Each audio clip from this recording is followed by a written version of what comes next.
Jeff Kirui, KTN News. Now, the Azimio coalition has suspended its participation in the bipartisan talks for 7 days, citing that they lack of goodwill from Kenya Kwanza side on the issues they raised. Azimio claims there are irreconcilable differences in the dialogue team, while Kenya Kwanza side has dismissed Azimio's claims over stalemate. KTN's political affairs reporter Daniel Kariuki has more. The bipartisan talks once again hangs in the balance. This time round, the Azimio teams stalling the talks at least for 7 days over what it called hard stance by Kenya Kwanza side.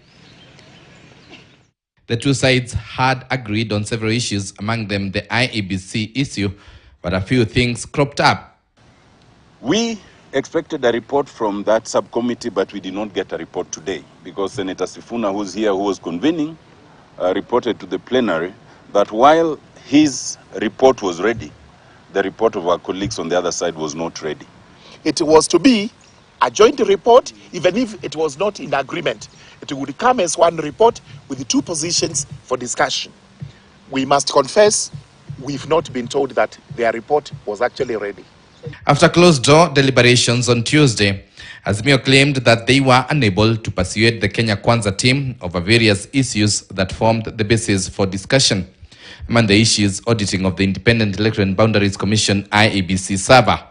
Our colleagues have refused to concede to any of those interim measures, which has led us to the conclusion that they are not negotiating in good faith. Because if you are negotiating in good faith, there can be no harm in preserving the status of what is there, pending inquiry substantively. The issue of servers is squarely in the hands of IEBC. And IEBC are the commissioners. It is not the clerks in that office, it is not the junior staff, it is not even the CEO.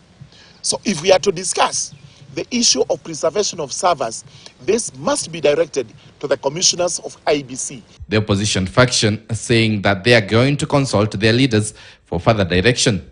The Kenya Kwanza on their side maintain they are open to continuing with the talks. We've chosen to invoke Article 37.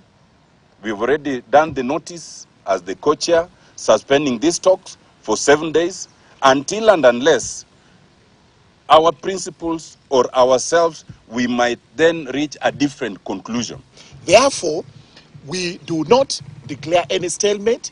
We do not agree there is any stalemate. However, we have the framework agreement.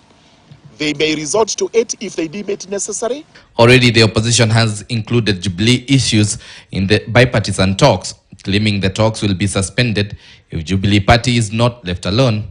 But again, that has not come up, we've not discussed, and the Kenya Kwanza, which is a response we will give when the time comes, may not have at any one time interfered with the affairs of Azimio, Jubilee, or any other party belonging to the opposition. The two coalitions leaders are now expected to give directions on the hard stance by their teams.